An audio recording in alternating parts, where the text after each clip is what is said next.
How's it doing? Today we're playing Stories from Soul, the Gundog. Now this is a visual novel. Whoa, stay with me. It is a visual novel, but it looks interesting. So everybody hasn't clicked off now. I appreciate that. Let's see. It looked interesting. I do like a good VN every now and again. Let's start. September 21st, Planetary Calendar 209. Following a raft of oppressive policies and crackdowns from the Earth-based government of the Solar Federation, the joint forces of the Martian territories and the Jovian Unified Colony Fleet rebelled. This conflict came to be known as the Solar War. The war carried on for 3 years, but eventually the combined forces of the Martian territories and Jovian Unified Colony Fleet managed to push the Federation military all the way back to the planet Earth. In the final days of the conflict, a pitched battle was fought in the lunar orbit that would decide the war's victor. Lunar orbit. Aboard the Jovian carrier JFS Kaliki?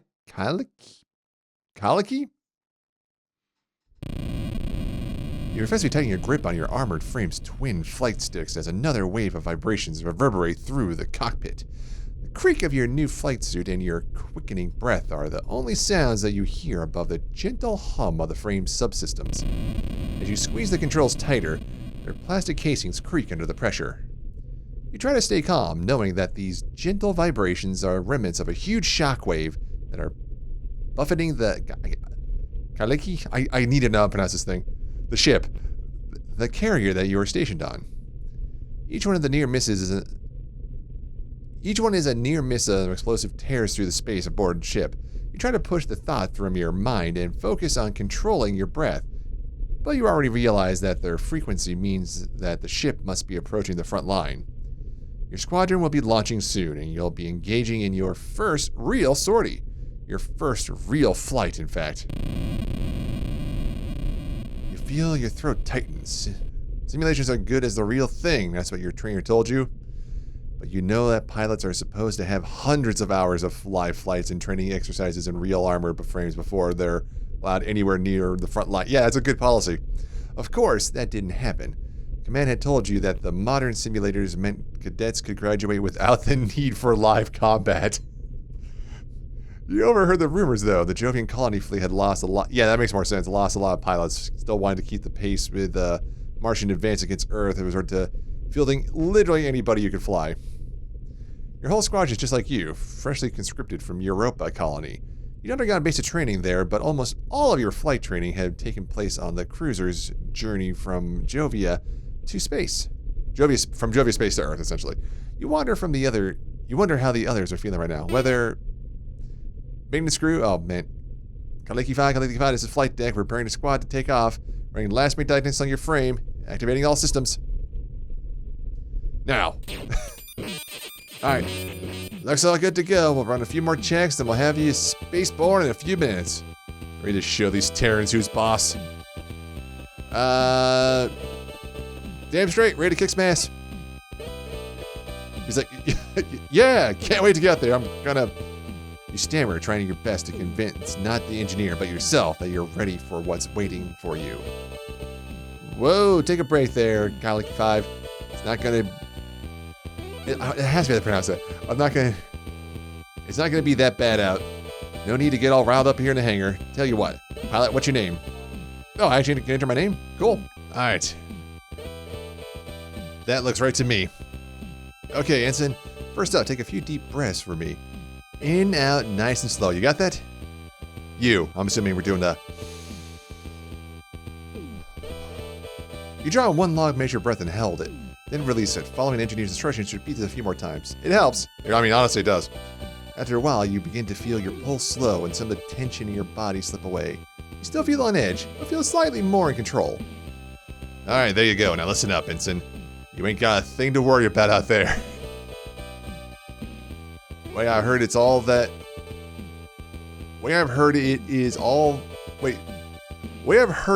all the Terrans' best pilots were taken care of between here and Mars. Heck, Martians are the ones who've been leading the charge today, so they're the ones taking all the flack. Propaganda machines selling this as our decisive strike against Earth's last line of defense. But between you and me, it ain't nothing more than a mopping up situation. A buddy of mine in operations said as much to me in the canteen last night. Besides, your dull ring over the comms and sit bolt upright in your seat, slouching back and exhaling as you realize it's nothing more than the engineers striking the cockpit's armor in your frame. This beauty here is a work of art. Terran Frames ain't got nothing on her. She's all tuned up and ready to go. Probably spent more time with this one than I have with my own kid. That's sad. Ha! So don't you worry. Remember they taught you training in the simulator, and lead the rest up to her, and you'll come back just fine. Despite your subtle reaction in a moment, the engineer's confidence is infectious, and you're starting to rub off on you. You adjust your position in your seat so you're sat straight up, and the soft hum of the frame systems now seem more comforting than ominous. Just a mopping up operation, you think. Mars has done all the work, so we're sitting pretty here in our top-of-the-line frames. Yeah, nothing to worry about. So, Ensign, how you feeling about things now? Yep, feeling good, ready to go. Yeah, I'm ready to get out there and kick some ass. You declare, channeling your newly tapped well of confidence. That's the spirit, Ensign. Now, hang on to that. We'll have you out of those hangar doors and kicking Terrans around in no time.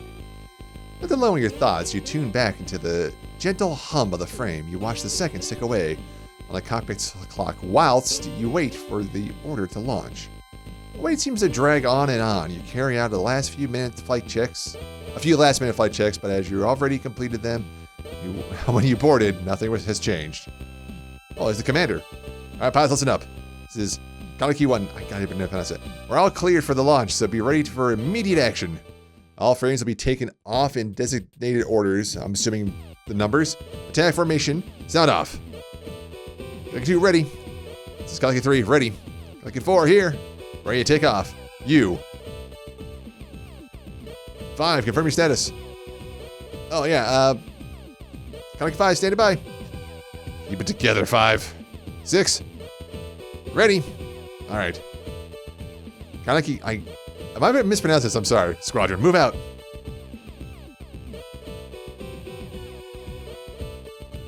One, launching. 2, launching. 3, launched. 4, moving out.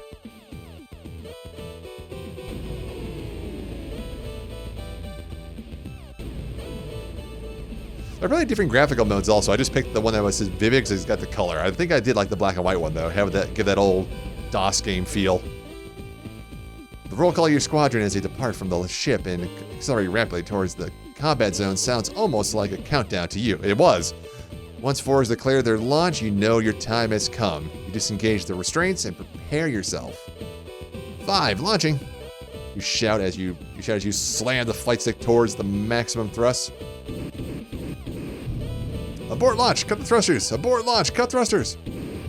Engineer's instructions barely register in the confusion as you are jerked around the cockpit, your helmet slamming on the control panel. It's a brief moment of thrust throws you back in the seat before you're whipped forward again. Warnings flash all over your monitors and sirens alert sound from all over your cockpit. 5, abort launch, abort and cut thrusters. It takes a few seconds for you to comprehend the engineer, but once you do, you quickly pull the flight sticks back to their neutral position. The roar of your frame's engines dies, and your cockpit regains its previous stillness. You wince at the metallic taste of blood. Oh, fills your mouth. What? Alright, hang tight for a moment. Your frame's restraints didn't accept the disengage command, so you're still attached. Interesting. We're gonna need to run diagnostics. Shouldn't take too long. You slump in the cockpit's chair and exhale deeply, your heart still pounding a million beats per minute, your lips stinging. You continue to slow your breathing as you listen to the still open communications channel from the maintenance crew as they work to get your frames released. Hey, yeah. The restraints disengagement command didn't register. Yeah. Unit 5. Alright, yeah.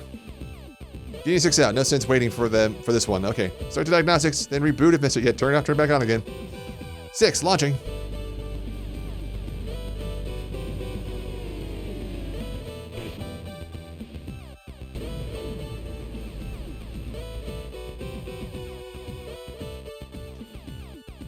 Hardware fault. We've checked this 10 times since Mars. At least. Who is on Unit 5? Oh, 4. Fine, right. Shut down the systems and run the diagnostics again. I want this frame out there in the next 5 minutes. 5, we're going to shut down your frame systems for a moment so we can run diagnostics. Stay ready, though. I'll have you launching soon. Don't worry, we'll get you on that battlefield in no time. Yeah, this is 5. Understood. Ready and waiting. As your cockpit fades to darkness again, you release the flight sticks and suddenly realize just how long you've been clenching your fist around them.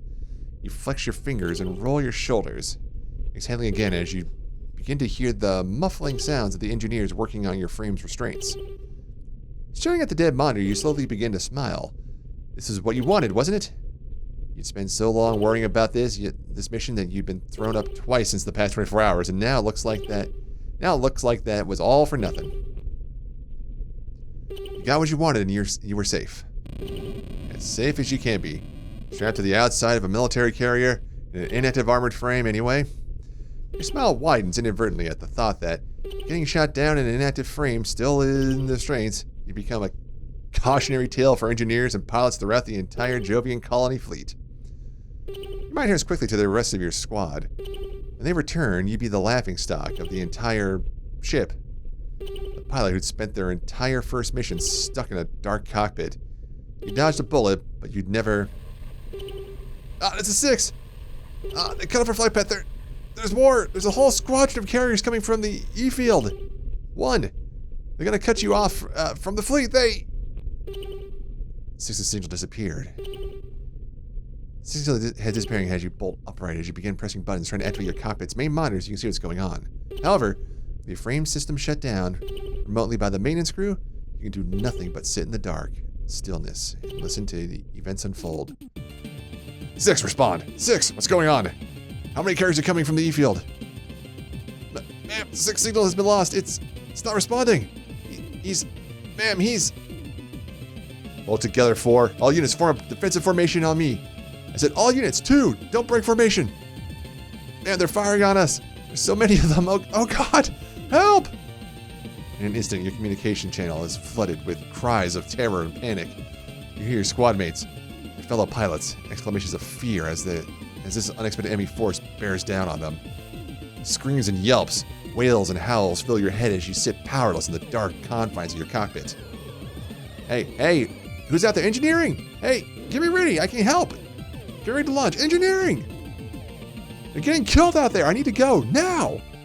You shout demands to your frame ready for launch over a channel, but are met with no response. In the dark of the cockpit, with your controls unresponsive, you can't be sure whether the channel is closed or if no one's listening. With all attention turned to receiving the battle damage units from your squad. Listen to me, anyone, get me out there! You desperately begin attempting to manual override of your systems, but find that nothing responds. The only spark of light that you can glean from your frame is the small diagnostic progress bar. A very slow-moving progress bar, by the way. Need to be out there. Anyone, hey! In one last desperate attempt, you begin hammering on your cockpit and your cockpit's walls, hoping to get the attention of the engineers you could hear outside earlier.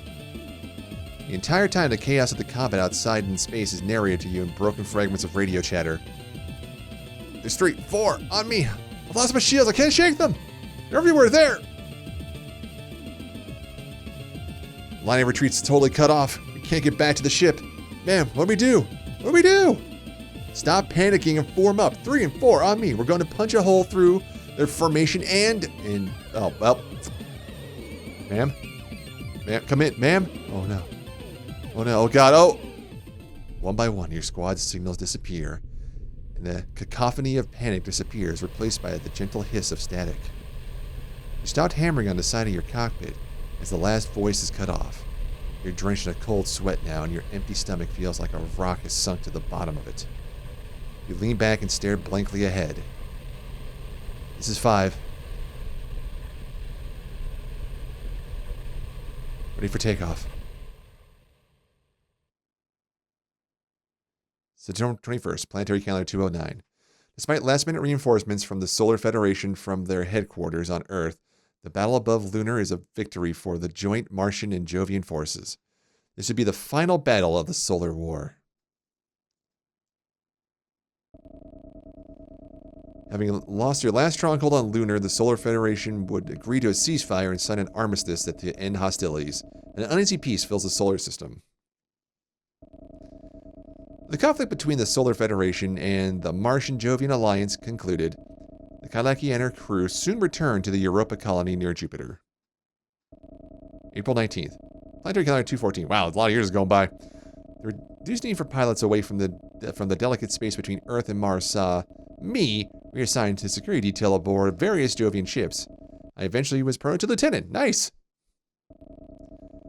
4 years has passed since the battle above Lunar. The Jovian colony fleet, fearing fresh aggression from Earth, has increased patrols near its colonies after picking up unusual signals coming from the further out in the solar system. The patrol ship's JFS Gundog is dispatched to support the JFS O'Brien in its investigation of these signals. Jovian space. Aboard the Jovian patrol ship JFS Gundog. Move, look, use, talk, and item. Sweet. Setting sail. As the rumble of the Gundog's engines roaring to life reverberates through the ship, you clench your fists. It's been 4 years, and to this day, the station of tremors, whether they're ship engines, docking clamps, or weapon drills, still ties your stomach knots. A bad trade for a ship's security officer, yeah. Shake your head and exhale slowly, taking a moment before stowing the last of your possessions and pushing the drawer closed. You feel the click as it locks into place, and the exterior plastic paneling sits completely flush with its surroundings. Stepping back, look around the room. Take another deep breath and hold it in for a moment. Although this was far from your first posting as a security officer, you always felt the same sense of trepidation, if not anxiety.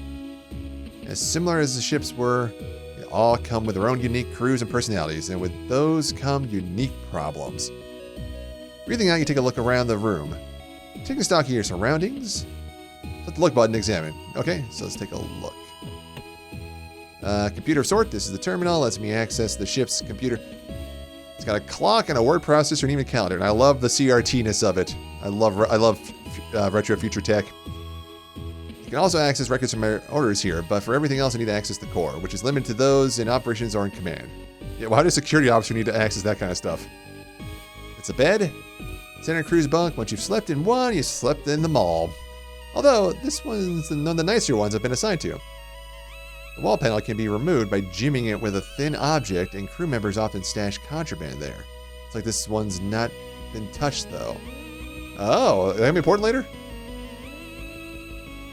Books. Something controls lighting from my bed. I keep my books there, too. Okay. Currently reading the Tales of the Cosmic Champion series.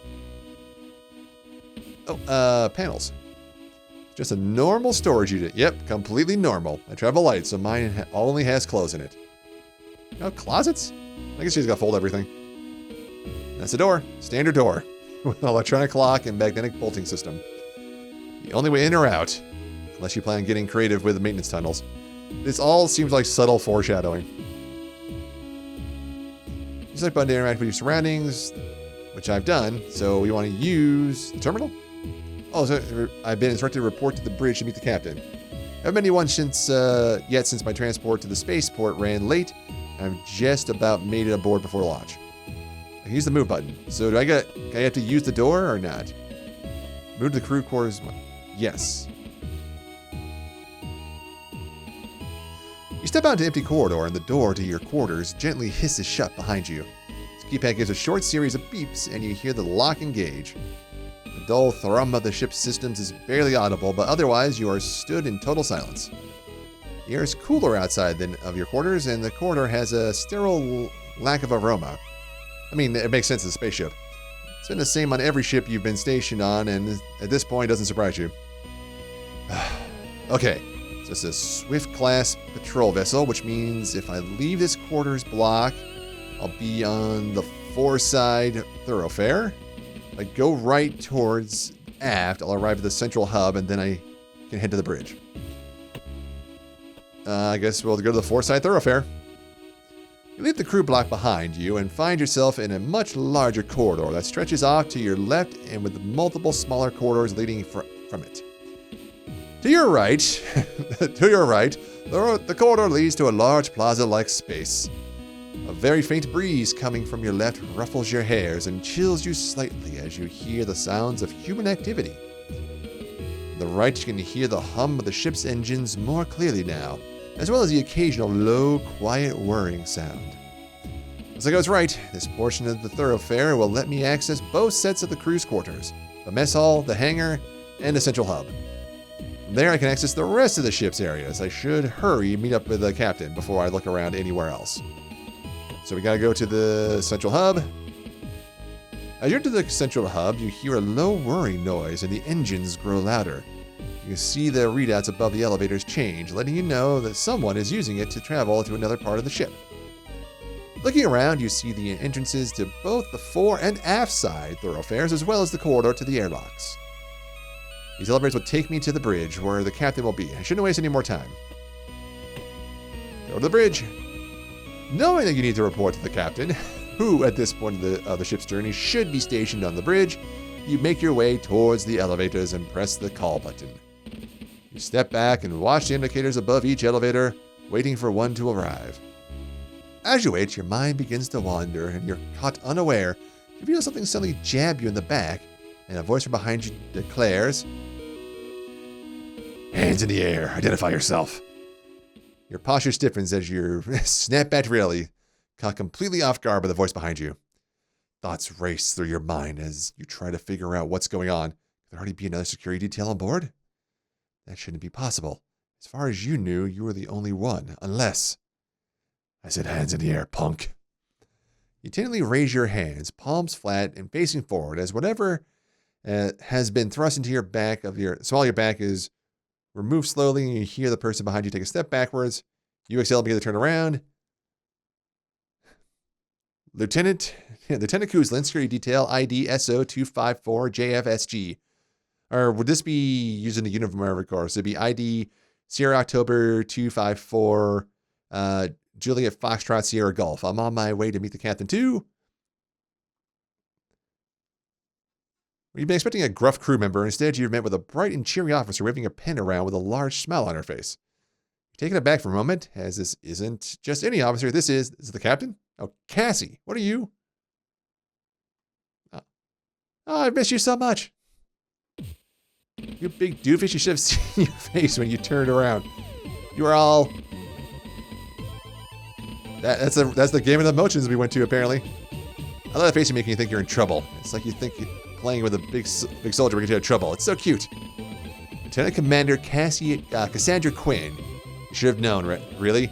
She's always been one for bad jokes and stupid pranks as long as you've known her. Her less professional attitude and penchant for irresponsibility is the reason why, despite her talents, she's not commanding a ship of her own. Yeah, I was going to say, those would be exactly the reasons why you wouldn't be commanding a ship of your own. So on a scale of 1 to 10, how'd I get you? You totally thought you were being busted, right?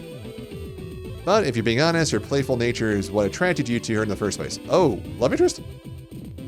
Been dating? Oh yeah, you've been dating for nearly 2 years now. A lot of it has been over electronic mail or in letters. Your postings had never lined up until now. Cassie, what are you doing here? I thought you were stationed on the Reliant. You never said you were being transferred to... Wait, what happened? Oh, well, yeah, the thing about that is you might say that a disagreement with the head of operations on the Reliant led to a lateral trajectory for my career. Cassandra, please. Okay, so maybe when it came time to change the ship's cybersecurity passwords, I couldn't be bothered to spend all day setting the computer core, waiting for it to generate new code, so I just changed all the existing passwords by a single digit. Oh boy. I think I've worked with this person before. You place your face in your hands and a dull groan rises from the back of your throat. This isn't the first time you've heard of a story like this. And maybe it turns out when they run the cybersecurity drills, they assume that the enemy have your old password, so try brute forcing from those. And maybe that meant the ship was compromised in half a second. Oh, as an IT professional, I take this painfully in my soul. But at least they found out I'd done that on a drill and not the real engagement, right? I mean, that is the only silver lining you can take from this. I basically saved the entire ship in advance.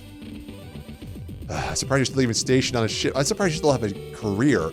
How about you? How are you not stuck back in a records room on Europa colony right now? Well, I probably shouldn't tell you this, but if I can't trust you, who can I trust? Turns out this mission was organized at really short notice, and Gundog, it was the only ship available. The problem was that they'd been having issues with the crew, so they had to transfer some in short notice. Luckily for me, that it had been so recently made available. Oh. That's right, I'd only just been stationed on the Duke, so I shouldn't have been free to be transferred. This is your doing, isn't it? Okay, you figured it out. I may have used one of my contacts from the Academy who works in resources to transfer you over here. I'm pretty sure you know every regulation you broke by doing that. What was I supposed to do? Get stationed to some tiny ship heading out to the middle of nowhere with no one I know on the ship? On the crew? That's kind of how it works when you're in the military. We haven't seen each other in months. Are you glad to see me? I mean, yes, of course. Yeah, of course I'm glad to see you. I miss you too, you know. It's been a long time. I've become part of the Reliance Operations Department without some serious talent. I'm not going anywhere. But you're not in the Reliance anymore. Oh, you said you were on your way to see the captain, right? Have you had a chance to take a look around the ship yet? No, not yet. I was going to. Great, I'll show you around. I've been here a few days, so basically, I basically know the ship like the back of my hand. Where do you want to go first? I was on my way to see the captain. I felt the engine start up, so I know we're launching soon, and I thought that I should probably report in as soon as possible. Oh, don't worry about that. I've already logged you aboard, so it's just a formality now. Besides, Captain Bartermuse isn't exactly a stickler for procedure, so we can check out anywhere you want to go before heading up there. Well, all right, in that case, great. This is going to be the best tour you've ever been on. By the time it's over, you'll have every inch of the ship and meet everyone aboard. Can I say first? It's been so long since we last show. We definitely need to take time to stop by my quarters and get reacquainted. This is just a visual novel, right? Yep, you can now access every other gun dog. So talk to, change your... Look around, the central hub, Cassandra's already beginning to make her way to the first station, waving you to follow. It might be a small ship. Can I save? I can't save. Is this a Renpai game? I know this interface. I have 100% seen this interface before. I mean, it is a visual novel maker, so I guess that would make sense.